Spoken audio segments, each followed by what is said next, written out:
Revealing Jesus, releasing destinies. This is Celebration TV.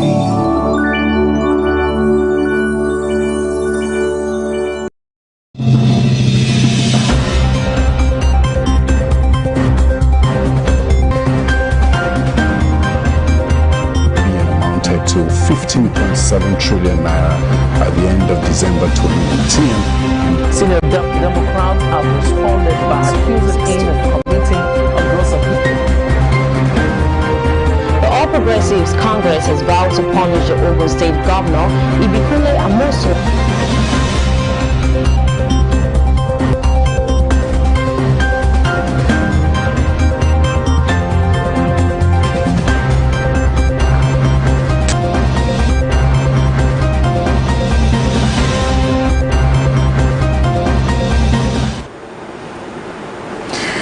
You're welcome to Celebration Television News Desk. I am Nicholas Akosile Walter. Here are the news making the headlines. Federal Government National Assembly considers UK-US flights banned next week. Burkina Faso President Kabore promises on security during second term. Joe Biden, enormous damage to US security agencies by Trump. National Assembly transmits 13.5 trillion naira budget to Buhari. And on sports, player salaries after poor NPFL start. Please stay with us as we'll bring you details of our news after this short break.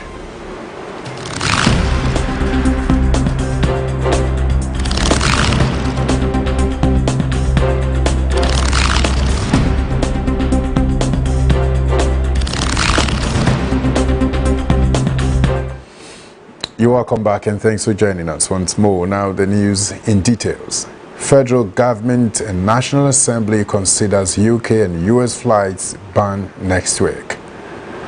The chairman of the Senate Committee on Aviation, Senator Smart Adeyemi, said the National Assembly and the Ministry of Aviation were considering banning flights from the United Kingdom, the United States and other countries with high rates of COVID-19. Adeyemi said a decision on the issue will be announced next week. The federal government's plan may not be unconnected with pressures on it to stop further spread of coronavirus by banning flights from nations with high rates of the virus.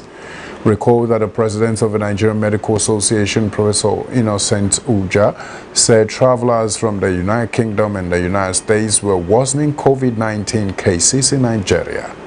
Although the Presidential Task Force on COVID-19 had imposed fresh requirements on passengers from the United Kingdom and South Africa, flights from the two countries were now banned.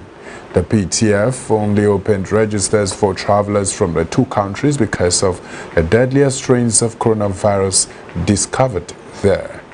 It, however, said there were no new strains of a virus in Nigeria, but there are fears that travelers who obtained fake COVID-19 results could have brought the new virus into the country. And moving forward quickly, FCT NMA seeks insurance protection for doctors. The Nigerian Medical Association Federal Capital Territory Chapter has called on the federal government to provide comprehensive life insurance for doctors and other health personnel as the second wave of COVID-19 infection increases.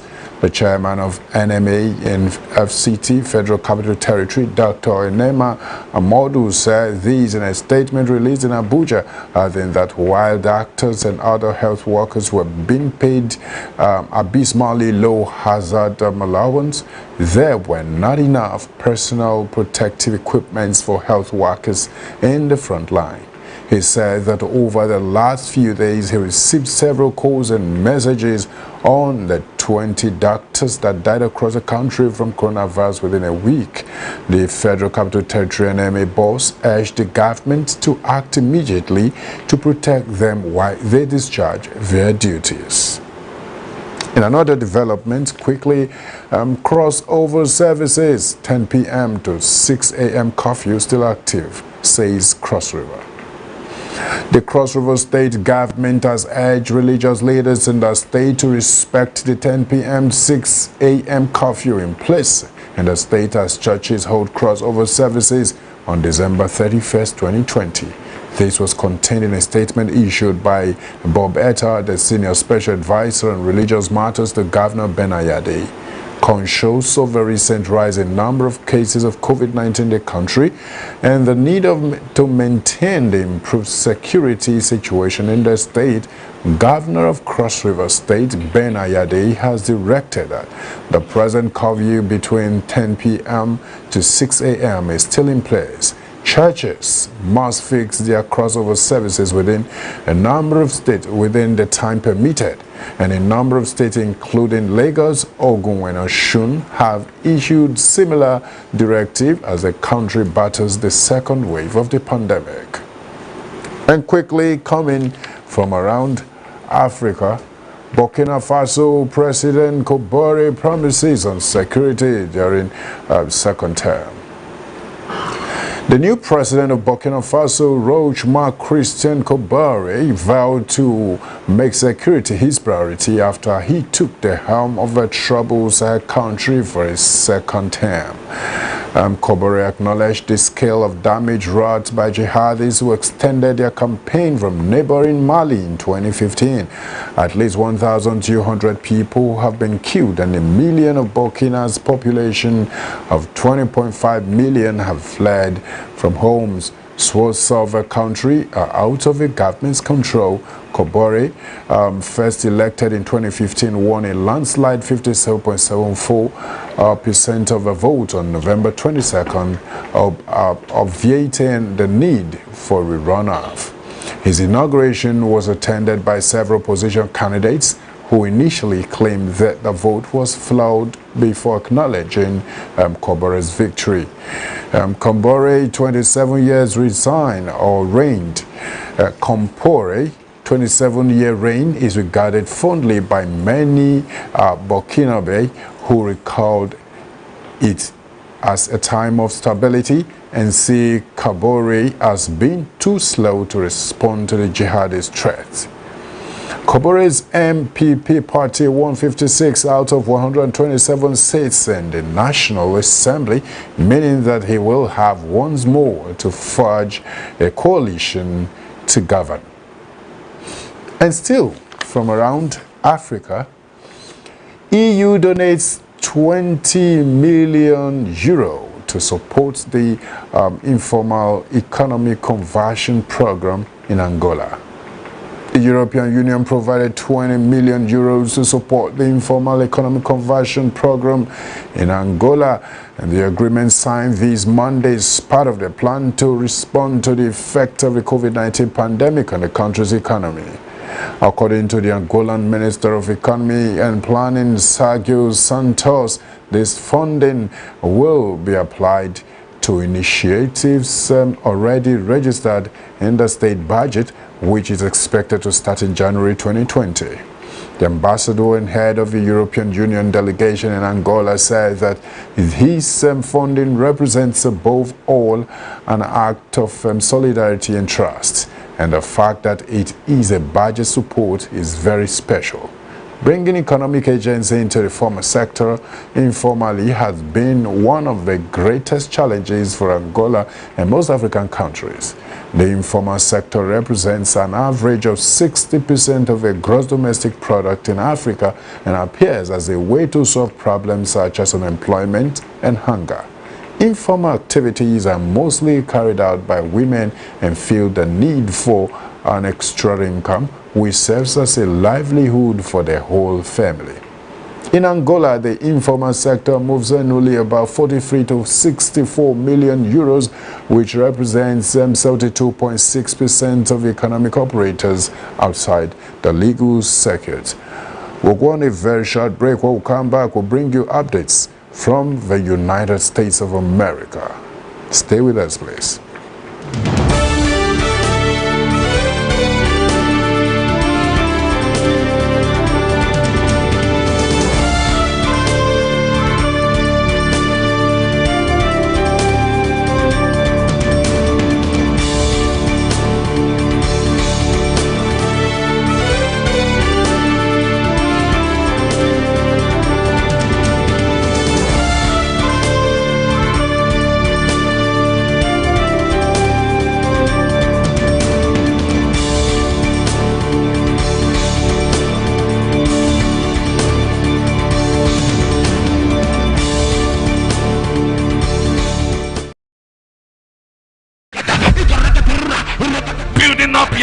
in your most holy faith. Praying. Barada gazoko. Ite kwate parikatuyas. When we pray, we activate our angels. Pray until something happens. Katoya, ile brakatoya, akapola. When you speak in tongues, you are printing money. You are activating your financial life. Operation Jabez 2020 with Apostle Johnson and Dr. Lizzie Suleiman.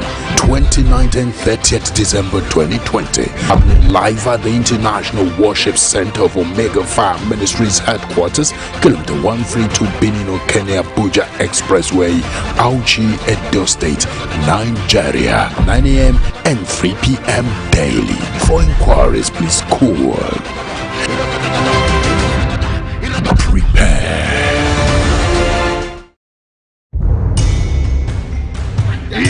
An innate hunger, unquenchable desperation for His presence, a night of effectual intense prayers. Get saturated in crossover service with Apostle Johnson and Dr. Lizzie Suleiman. I pray for you today. You shall move from glory to glory. Amen. From grace to grace. Amen. From good to better. Amen. From better to best. Happy New Year! 31st December 2020, happening live at the International Worship Center, Omega Fire Ministries, kilometer 132 Benin, Kenya, Abuja Expressway, Auchi, Edo State, Nigeria. The time is 8 p.m. GMT +1. For inquiries, please call.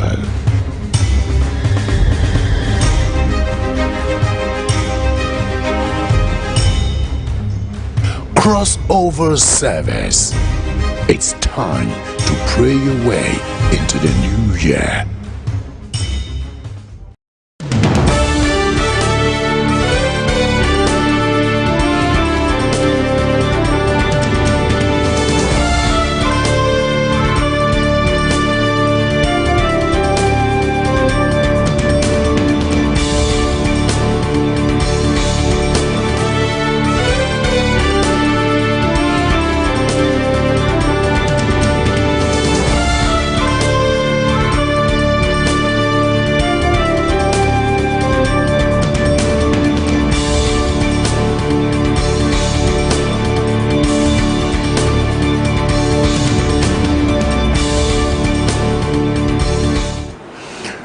Welcome back, and now updates from the United States of America.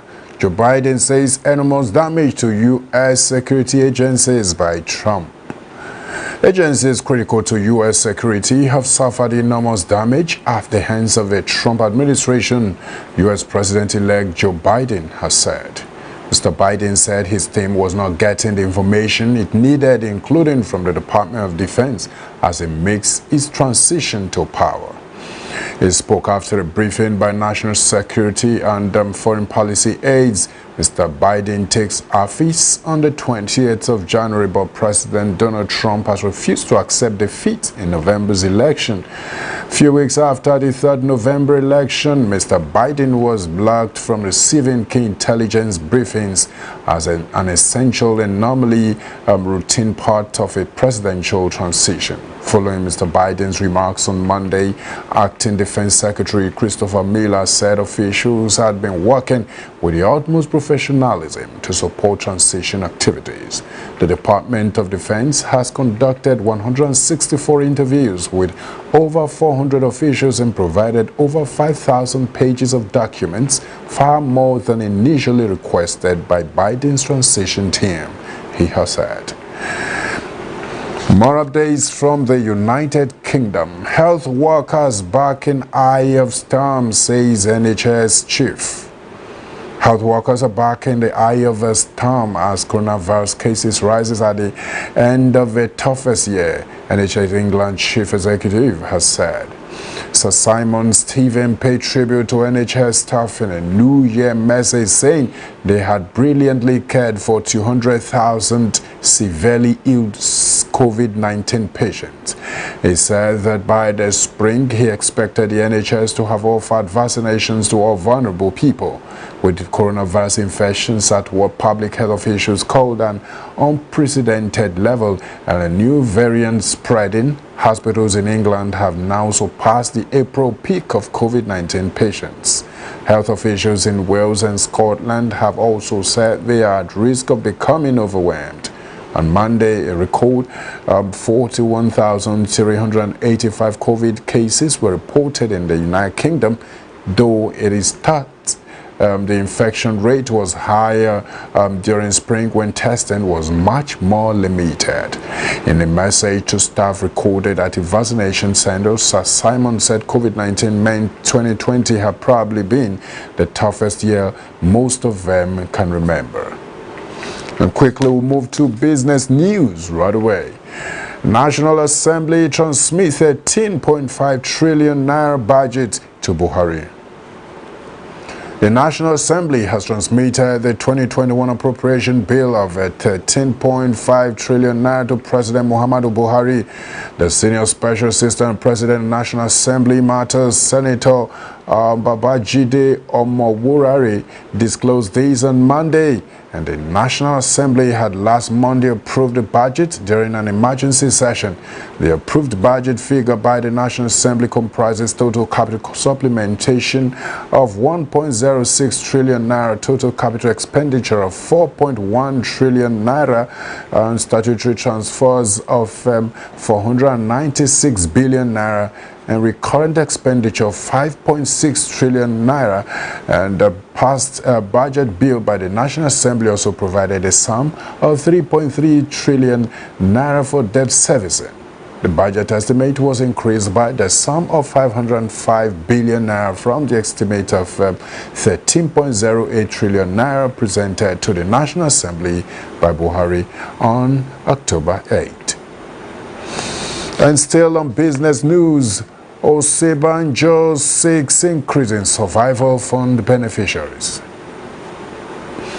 The Vice President, Yemi Osinbajo, has called for an increase in the number of beneficiaries of the survival fund under the federal government's economic sustainability plan. The ESP is a 2.3 trillion naira stimulus package put in place to help small business weather the impact of COVID-19. The Senior Special Assistant to the Vice President of Media and Publicity, Laolu Akonde, in a statement, quoted Osinbajo as speaking at a meeting before the Christmas holidays, commending the committee members for their effort in impacting the lives of beneficiaries of a payroll support, the artisan and transport grants, as well as beneficiaries in other track service scheme. Osinbajo said the partnership with the private sector in the implementation of the scheme was notable. So far, the scheme is said to have commenced disbursement to about 500,000 beneficiaries. We'll go on a short break. When we'll come back, we'll bring you news from the sporting world. Don't go anywhere.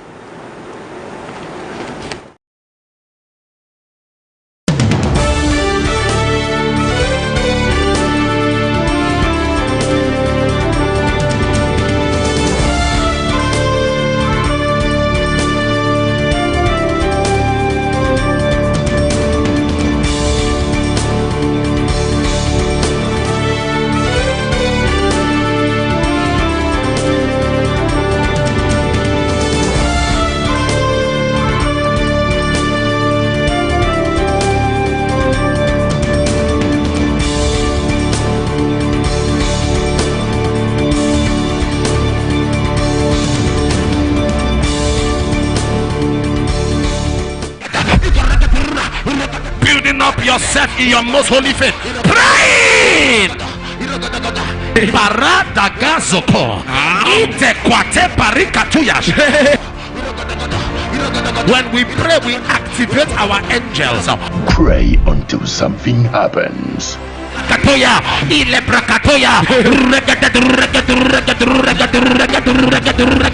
akapola. When you speak in tongues, you are printing money. You are activating your financial life. Operation Jabez 2020 with Apostle Johnson and Dr. Lizzie Suleiman. 29th and 30th December 2020. Happening live at the International Worship Center of Omega Fire Ministries headquarters, kilometer 132 Benino, Kenya, Abuja Expressway, Auchi, Edo State, Nigeria. 9 a.m. and 3 p.m. daily. For inquiries, please call. Prepare.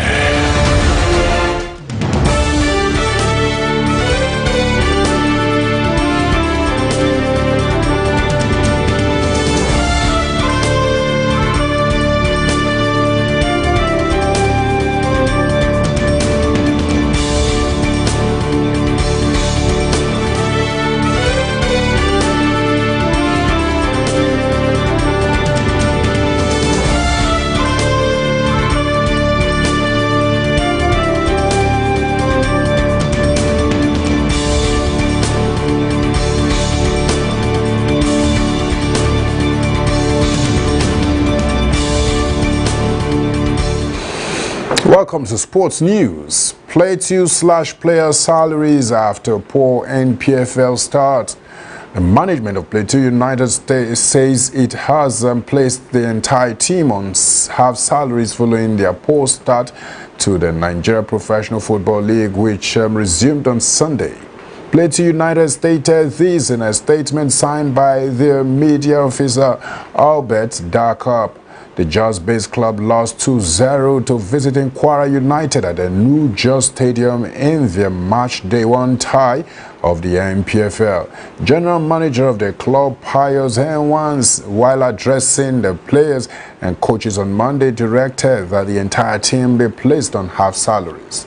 Henwans stated that the team must collect the 3 points in their next away match, adding that until that was done, the players would remain on half salaries. He assured the head coach, Abdul Maikaba, that management will continue to give him the maximum support to enable him to succeed. On his part, Maikaba lamented the opening day defeat, saying he had given all the players a level playing field to ensure they gave their best. Plateau traveled to Bauchi to face Wiki Tarit at the Abubakar Tafawa Balewa Stadium in the week 2 of the NPFL fixtures on Sunday. In another sports news quickly, former Pillars chairman Hamza dies at 70. Kano Pillars on Monday announced the passing away of the club's former chairman Dan Lami Hamza after a brief illness. Hamza, who was Pillars chairman between 1994 and 95, was laid to rest at Albatross Cemetery in Fagge with the aid of health officials in personal protective equipment. The management of the club, under the leadership of Surajo Jambo, in a statement on Pillars' website, expressed shock over the demise of the former club chairman and lawmaker. Surajo described the former chairman, who previously served the people of Fagge local government at the Federal House of Representatives, as a hard-working and committed man who sacrificed his life in nation building. The chairman, on behalf of the players, technical crew, management board and the entire fans of the club, extended their condolences to the immediate family of the deceased and Kano State Governor, Dr. Abdullahi Ganduje. And that has brought us to the end of the news on Celebration Television News Desk. And right now, here's the news headline recap. Federal Government National Assembly considers UK and US flights banned next week. Burkina Faso President Kambore promises on security during second term. Joe Biden says enormous damage to US security agencies by Trump. And National Assembly transmits 13.5 trillion naira budget to Buhari. And on sports, Plateau/player salaries after poor NPFL start. And quickly, we have photo of the day. What does that simply tell us? Don't give in to impossibilities. Tell yourself that you can do it. You can as well drop your comment on our social media platform on Facebook, Celebration Television, Instagram, My Celebration TV, Twitter at My Celebration TV, YouTube, Celebration TV. Always remember that the continuous transformation of our society is a collective responsibility of all. No matter the office you hold as a nation's president, a thought leader, an opinion molder, a character builder, a professional, or as a person pursuing passion, you have a duty to give your all to making the society a better place for us and the generations to come. Play your part today and do it with all diligence. Thanks for staying with us on our news desk. I remain Nicholas Akosile Walter, and it's a wonderful and happy Yuletide season. I want to say happy Christmas celebration and a prosperous new year to come. Thank you once again.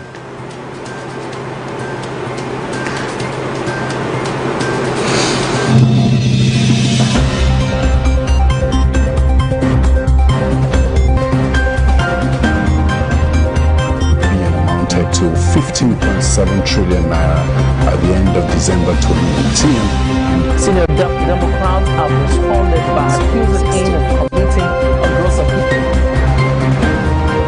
The All Progressives Congress has vowed to punish the Ogun State Governor, Ibikule Amosu.